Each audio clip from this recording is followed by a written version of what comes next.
I'm gonna just keep my little secrets to myself. My hearing aids are controlled by this. I'm gonna have to take your phone now. Suddenly Amish, Season 1, Episode 8.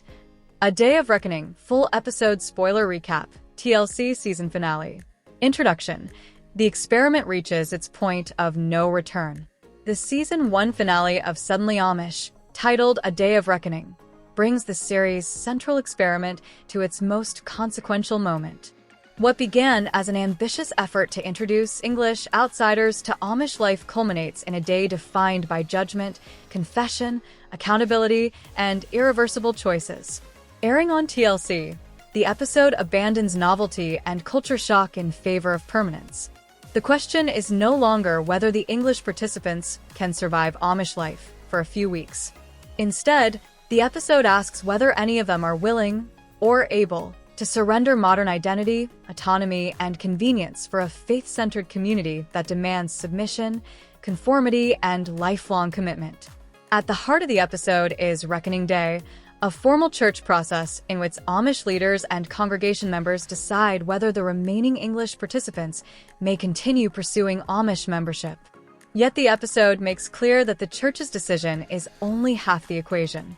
Each English participant must also decide whether this life is truly the one they want. The finale unfolds in 3 major movements. 1.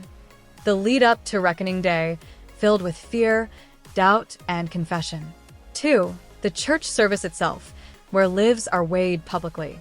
3. The final choice, symbolized by a chest of confiscated modern belongings. What follows is a detailed account of how each of those moments plays out, and how the experiment ultimately ends. Previously on Suddenly Amish, the stakes are set. The episode opens by revisiting the core premise of the series. The Amish church, facing declining numbers, has opened its doors to English outsiders in hopes of revitalizing the community. The goal is not tourism or temporary immersion, but potential conversion and long-term membership. From the beginning, the odds have been stacked against the English participants. Amish leaders openly express skepticism, with some doubting the outsiders would last more than a few days. Others saw the experiment as a responsibility, believing it was their duty to teach the English what is right and wrong according to Amish values. The recap also revisits the growing instability within the group. Participants leaving the Amish house. Conflicts over discipline and authority. Kendra and Matt secretly going to a motel. James' increasingly strict leadership style. The emotional and spiritual toll on everyone involved. The tone is ominous. The experiment has already lost multiple participants, and the community is deeply divided over whether the remaining English are truly prepared for Amish life. New arrivals, old fears, and lingering doubt. The episode reintroduces Judah and Brian, 2 later arrivals whose presence underscores the ongoing uncertainty of the experiment. Judah, in particular, quickly becomes central to the episode's emotional core. Judah admits to feeling afraid, not of the labor or discipline, but of acceptance. As a bisexual man, he worries that the Amish community will not accept him if he is honest about who he is. The fear is not abstract. Amish doctrine, rooted in conservative biblical interpretation, traditionally condemns same-sex relationships. Judah faces a choice familiar to many outsiders entering rigid belief systems: conceal identity to belong, or reveal truth and risk rejection. Meanwhile, other participants grapple with their own forms of loss and adjustment. One struggles with the physical toll of heat and manual labor. Another mourns the loss of career status and independence. Several feel their talents and education are being wasted. Others question whether simplicity is peaceful or simply restrictive. As Reckoning Day approaches, the emotional strain becomes palpable. Technology, control, and vulnerability. Technology remains a central point of tension. One participant relies on a smartphone to control hearing aids, making the Amish prohibition against personal devices not just inconvenient, but disabling. When the phone is confiscated, the loss feels deeply personal and frightening. This moment highlights a recurring theme of the episode. Amish rules are not neutral. They impact individuals differently, and for some, they create insurmountable barriers rather than spiritual discipline. The episode does not editorialize this conflict. Instead, it allows the tension to exist plainly, forcing viewers to consider the cost of uniform rules applied to diverse bodies and needs. Judah comes out before Reckoning Day. In one of the episode's most emotionally significant moments, Judah decides to come out as bisexual to his Amish house family before Reckoning Day. The timing is deliberate. Judah understands that if he does not speak now, he may never speak at all. He explains that he has spent much of his life hiding parts of himself from family, from faith communities, from authority figures, and he refuses to do so again. The reaction is mixed. Some express shock. Others express concern, particularly about how the bishop and congregation will respond. There is open acknowledgement that Amish scripture condemns same-sex relationships and uncertainty over whether identity alone will be grounds for rejection. Yet Judah is resolute. He states plainly that if the Amish community cannot accept him for who he is, then it is not a community he can respectfully join. The moment is quiet, heavy, and unresolved. Reckoning Day looms. Reckoning Day begins. Fear and anticipation. The morning of Reckoning Day is marked by anxiety. Participants describe sleepless nights filled with questions. Do I want this life? Will they accept me? What will I lose if I stay? What will I regret if I leave? James and Allan, the house parents, prepare to present their observations to the bishop and congregation. James, in particular, is under scrutiny. His strict leadership style and involvement in previous conflicts have damaged his standing. James admits he does not know what he will say. He has prayed, but uncertainty remains. The church gathers. Rows of Amish community members fill the space. The atmosphere is formal, solemn, and intimidating. This is not a casual meeting. This is a life-altering decision. The bishop addresses the congregation. Bishop Vernon opens the service by explaining the gravity of the moment. He reminds the congregation that Amish membership is a lifelong commitment, not a temporary lifestyle choice. He outlines the full path to becoming Amish. 2 to 3 years of integration. Participation in community projects. A Learning Pennsylvania Dutch. 6 months of discipleship. Adult baptism and formal church membership. The bishop emphasizes that today's decision is not the final step, but it is the gate through which all future steps must pass. House parents give their testimony. Allan speaks first. He reviews each remaining participant, highlighting growth, effort, and willingness to conform. When he reaches Judah, the moment carries particular weight.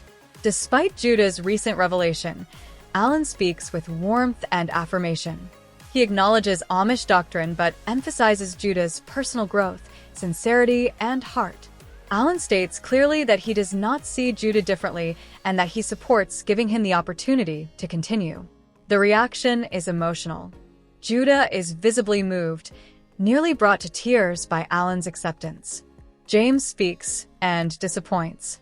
James' testimony sharply contrasts with Allan's. He expresses doubts about nearly every participant, focusing on perceived attachment to modern conveniences and lack of full commitment. His tone is critical and guarded. When discussing Judah, James questions whether Judah truly wants Amish life or simply enjoys the experience. He raises concerns about creativity, individuality, and self-expression, traits Amish culture traditionally suppresses. Judah listens, hurt and visibly shaken. He feels his efforts have been minimized and his growth dismissed. The congregation senses the tension. Even James himself appears uncertain, conflicted between authority and self-preservation. The English speak for themselves. One by one, the remaining English participants are invited to address the congregation. Aaron speaks about his admiration for Amish simplicity and generosity. He explains his hearing disability and the critical role technology plays in his daily functioning. He admits that giving up his phone, and therefore control over his hearing aids, may be impossible.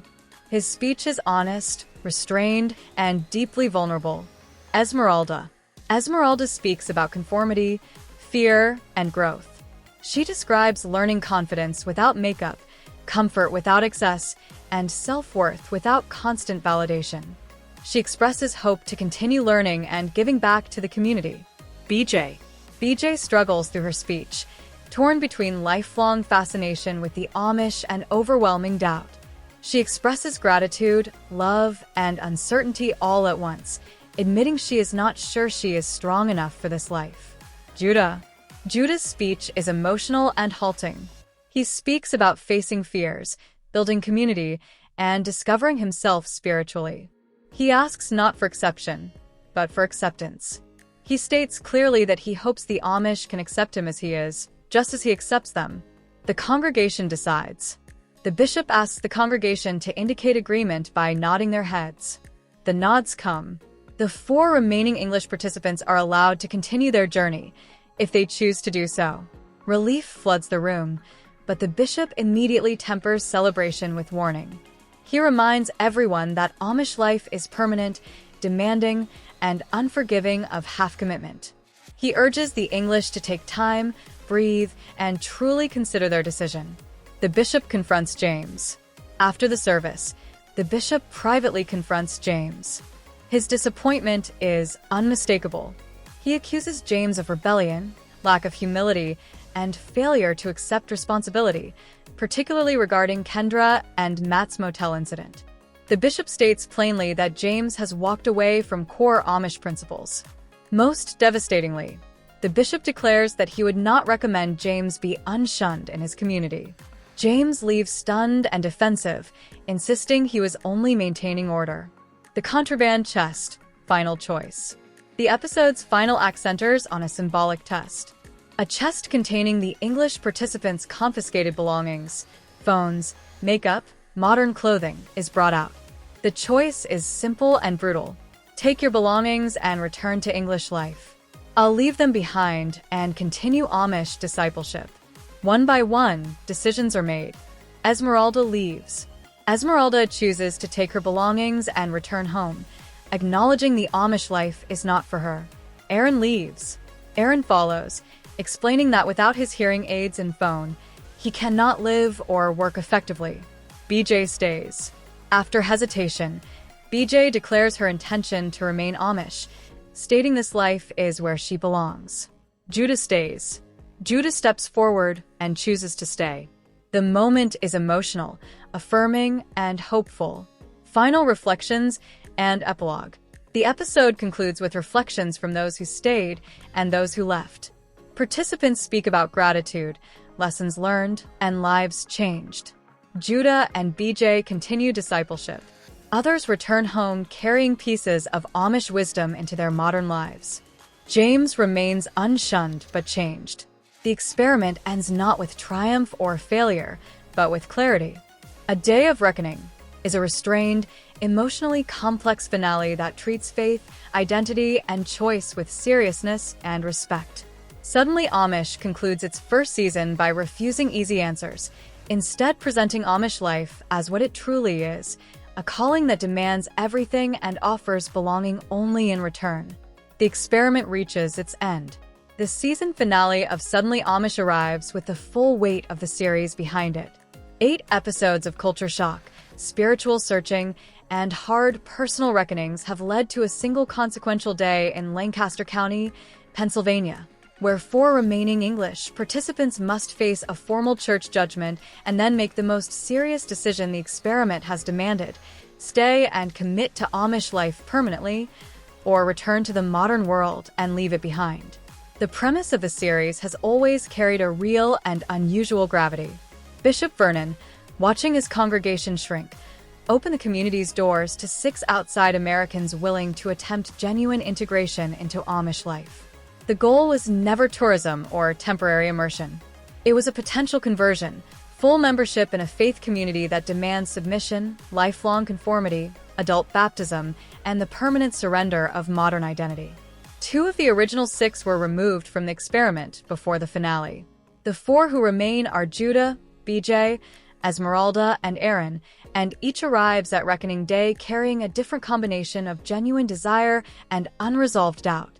The episode unfolds in 3 distinct movements: the lead-up to the church service, including a confession that reframes everything, the service itself, in which lives are weighed before a full congregation, and the final symbolic test, in which each participant must choose in front of everyone exactly who they are going to be. The night before, a confession that changes everything. The episode's most important moment does not occur during the formal service. It happens the night before, quietly, at the dinner table. Judah has been carrying a secret since he arrived. He is bisexual, and he has told no one in the community. Throughout the season, he has conformed outwardly, attending church, working the farm, surrendering his phone and his music, while privately weighing a question far more fundamental than whether he could give up modern conveniences, whether a community rooted in conservative biblical interpretation would accept him as he actually is. On the eve of Reckoning Day, he decides he cannot walk into that service still concealing himself. He explains his reasoning simply and clearly. He has spent much of his life hiding from family, from faith communities, and from anyone who held authority over him. He is not willing to do it here. If the Amish community cannot accept him for who he is, then it is not a community he can respectfully join. At dinner, he first raises the subject as a general question, asking whether a gay person would be able to be part of the community. The answer comes plainly no. Amish doctrine, grounded in scripture, holds that marriage is between one man and one woman. Then Judah says it directly. He is bisexual. The table goes quiet. Allan, one of the two house parents who has guided the English throughout the experiment, is the person whose reaction matters most. And his response surprises everyone. He does not condemn Judah. He acknowledges the scriptural position honestly. He does not pretend it is not there, but he separates the doctrinal question from the personal one. As a person, he says he will not look at Judah differently. He tells Judah he sees him like a son. He also reveals something that carries enormous weight ahead of the next morning. Watching Judah across the experiment, he has seen more genuine growth in him than perhaps any of the other English. His recommendation, he says, will be based on that growth. Judah reflects afterward that Allan nearly brought him to tears. Regardless of what the rules say, Allan had accepted him, loved him, and known his heart. It is a moment of individual grace operating within a system that does not formally accommodate it, and it sets the emotional tone for everything that follows. Reckoning Day, the service. The morning of the service is defined by anxiety. Each participant describes a sleepless night spent cycling through the same questions. Do I want this life? Will they accept me? What will I lose if I stay? And what will I regret if I leave? The church gathering is formal and imposing. Rows of Amish community members fill the space, assembled from across the broader settlement. Bishop Vernon opens by reminding the congregation, and the English, of what is actually being considered. Amish membership is not a lifestyle choice or a phase. The path to full membership involves 2 to 3 years of integration, acquisition of the Pennsylvania Dutch dialect, consistent participation in community projects, a concluding 6-month period of formal discipleship, and adult baptism. The bishop wants everyone present to understand the permanence of what stands before them. Allan and James, the house parents, are then asked to rise and give their testimonies before the bishop and congregation. Allan speaks with warmth and genuine observation. He notes BJ's growth in cooking and domestic life, acknowledges that Esmeralda struggled early to surrender cherished items but came to understand and conform, praises Aaron's cooperation and contributions to the farm, and speaks of Judah's journey from fear of animals to someone working the land and feeding livestock with real effort. When he arrives at Judah's coming out, he addresses it directly and without evasion. He acknowledges what Scripture says. Then he returns to what he actually witnessed: real growth, real heart, real change, and formally recommends that all 4 English be given the opportunity to continue if they choose to do so. James's testimony is a different matter. He raises doubts about nearly every participant, characterizing BJ's preference for air conditioning as evidence of insufficient commitment, describing Esmeralda as a gully girl with 1 foot in and 1 foot out, and framing Aaron's dependence on hearing aid technology as an unresolved problem rather than what it actually is: a medical necessity. When he reaches Judah, he does not address the sexuality revelation at all. Instead, he questions whether Judah's desire for creative expression and individuality is compatible with Amish life. It is not a factually wrong observation. The Amish do place strict limits on individual self-expression, but the framing reads as a settling of scores rather than an honest pastoral assessment. Judah hears it and feels it. He reflects afterward that it hurt to have James stand before the bishop and fail to acknowledge genuine growth. But he refuses to give James's framing the last word. James may not be proud of him, he says, but he is proud of himself. The bishop, watching everything, has clearly already formed his own view of James. He notes pointedly that the loss of Matt, Kendra, and Emma earlier in the season is a subject for later discussion. The implication is not subtle. One by one, the four English are then invited to address the congregation directly.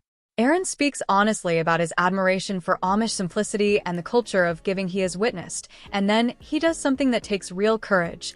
He names his disability plainly. His phone controls his hearing aids. Without it, he cannot function in daily life the way he needs to. Staying would represent an enormous sacrifice that goes beyond preference or convenience. He does not say yet that he has decided to leave, but the honesty in his voice says what needs to be said. Esmeralda is nervous. She admits she hates public speaking, but she speaks genuinely about what the experience has taught her. She has discovered a confidence in herself that does not require makeup or fashionable clothes to sustain. She has learned that conforming is not always a bad thing. She expresses hope to continue growing and to give something back to the community that has given so much to her. BJ's speech is heartfelt, but visibly effortful. She speaks of morals, of gratitude, of moments she will never get back, and admits that life is harder than she expected. The sentiment underneath is real. The performance around it is equally visible, shaped by her awareness that she is being evaluated in the most important moment she has ever faced. Then Judah stands, and the emotion overtakes him almost immediately. He stops. He apologizes. He collects himself. When the words finally come, they carry no strategy or self-consciousness at all. He speaks about the people, the community, and the fears he faced and overcame in this place. He says he would love to stay and keep learning about the community, about God, about himself. And he closes with the line that defines his entire journey. He hopes the congregation will accept him for who he is, just as he accepts each of them. Everyone, he says, can be who they are and still serve Jesus. The bishop calls for the vote. He asks the congregation to nod if they agree to allow the four applicants to continue. The nods come. All four English are formally permitted to pursue membership. The relief is immediate and collective. But the bishop tempers it at once. He urges the English to take the decision seriously, to breathe, and to determine honestly whether this is genuinely the life they want. The congregation has made its choice. Now the English must make theirs. The bishop confronts James. Before the final decision ritual, Bishop Vernon seeks out James privately. The conversation is brief and without ambiguity. He tells James he is very upset about the incidents involving Kendra and Matt. He tells him that he has walked away from his faith in Jesus Christ. He names him as rebellious and a disappointment. He makes explicit what the Amish expect from someone in James's position. When you make a mistake, you say so. You acknowledge it. You accept correction. That posture of humility is not a suggestion. It is foundational to the community's understanding of how a person stands before God and before the church. James has not offered it. He defends himself in his interview segments by saying he was only maintaining order, and he concedes that the bishop has final authority. But he does not apologize. He does not concede the substance of the criticism. And as a direct result, Bishop Vernon's verdict stands. He would not recommend that James be unshunned in his community.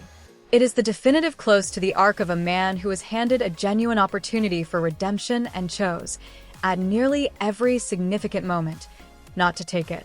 The contraband chest. Final decisions. The episode's final act centers on a locked chest that has sat untouched since the first night of the experiment. It holds everything the English surrendered when they arrived: phones, modern clothing, makeup, and the material residue of the lives they left behind. It is now brought out and opened in front of all four remaining participants. The instructions are plain. Those going home step forward and take their belongings. Those staying leave everything where it is. Esmeralda goes first. She is honest and self-aware. She is not ready to surrender the conveniences of modern life permanently. She has loved the people and the experience, and leaving is genuinely bittersweet. But she knows herself well enough to know that staying would be a performance, not a commitment. She takes her things and prepares to say goodbye. Aaron follows. He picks up his phone. He picks up his hearing aids. The decision he has been wrestling with all day becomes undeniable in the moment of holding them. Without the phone, he cannot control his hearing aids. Without functioning hearing aids, he cannot teach his students, cannot advocate for them, and cannot do the work his professional life is built around. The Amish life, for all the genuine appeal it held for him, cannot accommodate this reality. He takes his belongings and steps away. BJ's moment is the most charged. Everyone expected her decision to require no deliberation at all. She has wanted this since she was young, has studied and prepared for it, and has arrived at the experiment more genuinely ready than anyone else. And yet she stands in front of the open chest and pauses. The room watches. The pause stretches. Then she steps back, leaves everything in the chest, and says what she has believed all along. This community is where she belongs. Judah approaches last. After everything, the coming out, James's testimony, the tearful address to the congregation, he walks to the chest, and the room holds itself still. Then he steps back. I'm going to stay. Allan tells him he is proud of him. BJ is overwhelmed. Judah thanks Allan for making this a space where he could be open and be himself. He says he is excited to see where the journey takes them, after, where everyone lands. Esmeralda returns home grateful and changed. She has become more conscious of what she takes for granted. She has stopped accepting dance performance opportunities where the costume is too revealing and has begun dancing for her church instead. Aaron returns to his special education classroom and his students. His household screen time is down. His children, charmed by the whole adventure, now want to be Amish, until reminded that they cannot bring their phones. Kendra, removed earlier in the season, notes that she and Matt did not work out. He was not her cowboy. She is hoping for another one. James remains shunned. He says he is grateful for what the mission taught him, including what the English taught him about acceptance, and that he is willing to help future participants. It is a subdued close to the season's most complicated arc. BJ and Judah are both in Atlanta, visiting family and sharing their decisions. They are pursuing discipleship together and have talked about getting a house. Judah is learning Pennsylvania Dutch. He reflects that most people are drawn to the Amish life because everyone is looking for somewhere they can feel safe and find peace, and that search, he thinks, is not so different from what brought him here. Conclusion: A Day of Reckoning closes the season with honesty and restraint. Two people go home carrying a changed perspective. Two stay, committed to a process that will take years and ask everything of them. One man exits still shunned, unchanged by an opportunity that was handed to him plainly. And a bishop who opened his community in hope finds two genuine candidates willing to walk the road ahead. The episode does not declare victory or failure. It declares something more useful: clarity. And in a series built around one of the most demanding life choices a modern American could contemplate, clarity turns out to be enough. Key points: Suddenly Amish, Season 1, Episode 8. A reckoning day arrives, forcing the Amish church and the remaining English participants to make life-altering decisions. So the Amish congregation votes on whether 4 English participants may continue pursuing Amish membership. Judah comes out as bisexual just before Reckoning Day, creating the most emotionally charged and controversial moment of the season. Allan supports Judah, focusing on personal growth and character rather than strict doctrine. James publicly criticizes multiple participants, questioning their commitment and minimizing their growth. The bishop openly confronts James, accusing him of rebellion, poor judgment, and failure to accept responsibility. The bishop refuses to recommend James for unshunning, damaging James' standing within the Amish church. All 4 remaining English participants are approved by the congregation to continue, but only if they personally choose to do so. A symbolic contraband chest is presented, containing phones, makeup, and modern clothing, representing the final choice between Amish and English life. Esmeralda chooses to leave, admitting the Amish lifestyle is not right for her long term. Aaron chooses to leave, citing the inability to live without his phone-connected hearing aids. BJ chooses to stay, committing to continuing the Amish journey despite doubts and sacrifices. Judah chooses to stay, accepting the uncertainty of whether full acceptance will ever be possible. The episode concludes with reflections on faith, identity, discipline, and belonging, rather than a clear victory or failure. The finale emphasizes that choosing to leave is not failure, and choosing to stay is not guaranteed peace. Both paths carry consequences.